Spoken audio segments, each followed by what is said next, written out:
New year వేడుకలను ప్రశాంతంగా జరుపుకోవాలని తెలంగాణ పోలీసులు సూచిస్తున్నారు. హైదరాబాద్ నగరంలో న్యూ ఇయర్ వేడుకలపై ఆంక్షలు విధించారు. పబ్లు, ప్రైవేట్ ఈవెంట్లలో మత్తు పదార్థాలు వాడిన వారిపై కఠిన చర్యలు తప్పవని హెచ్చరిస్తున్నారు. మద్యం సేవించి రోడ్లపైకి వచ్చే వారిని గుర్తించేందుకు డ్రంక్ అండ్ డ్రైవ్ ఏర్పాటు చేశామన్నారు. డ్రగ్స్ సేవించిన వారిని గుర్తించేందుకు సరికొత్త టెక్నాలజీ వాడుతున్నట్టు కూడా తెలిపారు. మైనర్లు రోడ్ల మీదకు వచ్చి ప్రమాదాలకు కారణమైతే తల్లిదండ్రులతో బాధ్యత వహించాలని కూడా హెచ్చరించారు. ప్రజల భద్రతను దృష్టిలో పెట్టుకుని ట్రాఫిక్ ఆంక్షలు అమలు చేస్తున్నారు.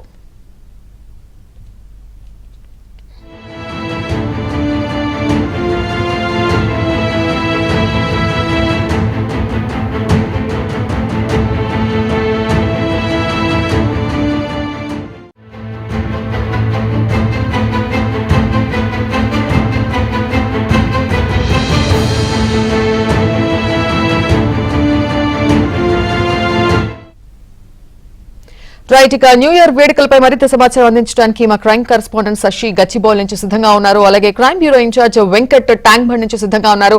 ఎస్ శశి, మొత్తానికి కొత్త సంవత్సరాన్ని ఆహ్వానించడానికి పబ్లిక్ అందరూ కూడా చాలా రెడీగా ఉన్నారని చెప్పాలి. నగరంలో కూడా ఈవెంట్స్ అండ్ యాక్టివిటీస్ కూడా బాగానే హల్చల్ చేస్తుందని చెప్పుకోవచ్చు. కానీ పోలీసులు మాత్రం న్యూ ఇయర్ వేడుకలు చాలా ప్రశాంతంగా జరగాలని ఆంక్షలు విధిస్తున్నటువంటి ఈ ప్రక్రియలో అసలు బయట పరిస్థితి ఏ విధంగా ఉంది? గచ్చిబౌల్ ఉన్నటువంటి అప్డేట్స్ ఏంటి?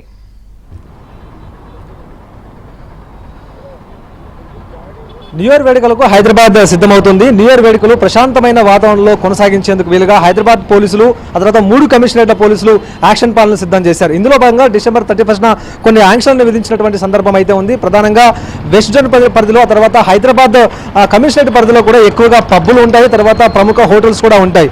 ఇలాంటి ప్రాంతాల్లో డ్రగ్స్ ఎక్కువ కన్జ్యూమ్ అయ్యేటటువంటి అవకాశం ఉన్నటువంటి నేపథ్యంలో డ్రగ్స్ మీద పోలీసులు ప్రత్యేకమైనటువంటి నిఘా ఉంచారు.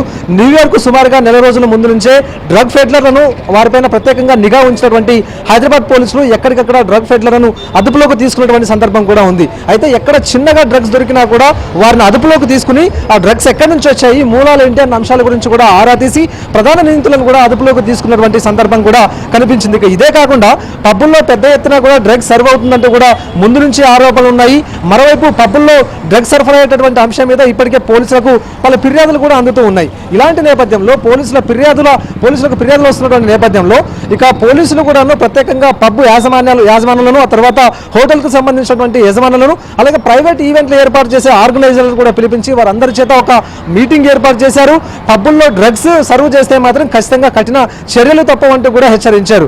బయట నుంచి ఎవరైనా వ్యక్తులు డ్రగ్స్ తీసుకొస్తే అది ఆ బాధ్యత కూడా పబ్ నిర్వాహకులే భరించాలంటూ కూడా ఇప్పటికే చెప్పినటువంటి నేపథ్యం కూడా ఉంది. మరోవైపు మద్యం సేవించి ఆ తర్వాత డ్రగ్స్ తీసుకుని బయటకు వచ్చి ప్రమాదాలకు కారకులైతే మాత్రం 302 Part 2 కింద సెక్షన్ల కింద కేసులు నమోదు చేస్తామంటూ ఇప్పటికే పోలీసులు హెచ్చరించినటువంటి నేపథ్యం అయితే ఉంది. ఖచ్చితంగా రాత్రి పార్టీల నేపథ్యంలో మద్యం సేవించి బయటకు వచ్చి ఎవరికి వారు సొంతంగా వాహనాలు నడుపుతూ రోడ్ల మీదకి వచ్చి న్యూసెన్స్ క్రియేట్ చేయడంతో పాటు మరోవైపు ప్రమాదాలకు కారకులైతే మాత్రం ఖచ్చితంగా కఠినమైనటువంటి చర్యలు ఉంటాయంటూ ముందు నుంచి కూడా పోలీసులు హెచ్చరించేటటువంటి ప్రయత్నం అయితే చేస్తూ ఉన్నారు. ఇక ఇదే కాకుండా ఎక్కడికక్కడ డ్రంక్ అండ్ డ్రైవ్ టెస్టులు నిర్వహించడానికి పోలీసులు సన్నద్ధమై ఉన్నారు. సుమారుగా 100ల సంఖ్యలో ఇప్పటికే టీంలను ఫామ్ చేయడానికి సిద్ధంగా ఉన్నారు. ఒక్క జూబ్లీహిల్స్, బంజారాహిల్స్, అలాగే గచ్చిబౌలి తదితర ప్రాంతాల్లోనే 150 నుంచి 200 టీంలను పోలీసులు మోహరించనున్నారు. ఎందుకంటే ఈ ప్రాంతంలో పార్టీలు ఎక్కువగా జరుగుతాయి, వాళ్ళు ప్రైవేట్ ఈవెంట్లు ఎక్కువగా జరుగుతాయి, పబ్బులు కూడా ఎక్కువగా ఉంటాయి. సో పబ్బుల సమయం ముగిసిన తర్వాత వీరంతా బయటకు వచ్చేటప్పుడు మధ్యలోనే ఉండేటటువంటి అవకాశాలు చాలా ఎక్కువగా ఉంటాయి. సో అలాంటి నేపథ్యంలో ఎవరికి వారు వాహనాలు నడిపితే మాత్రం ఖచ్చితంగా ప్రమాదాలకు కారణమయ్యే అవకాశం ఉంటుంది. కాబట్టి డ్రంక్ అండ్ డ్రైవ్లు 8 గంటల నుంచే మొదలు పెడతామంటూ కూడా ఇప్పటికే పోలీసులు స్పష్టం చేసినటువంటి నేపథ్యం కూడా కనిపిస్తుంది. ఇక ఇదే కాకుండా మైనర్లను దృష్టిలో ఉంచుకుని కూడా ప్రత్యేకమైనటువంటి సూచనలు చేస్తూ ఉన్నారు.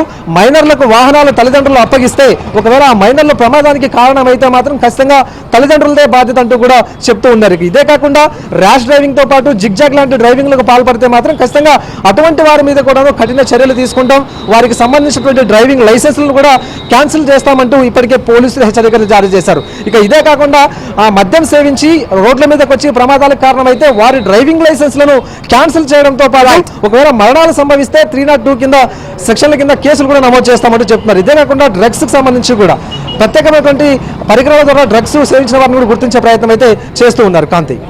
Right Shashi, thank you.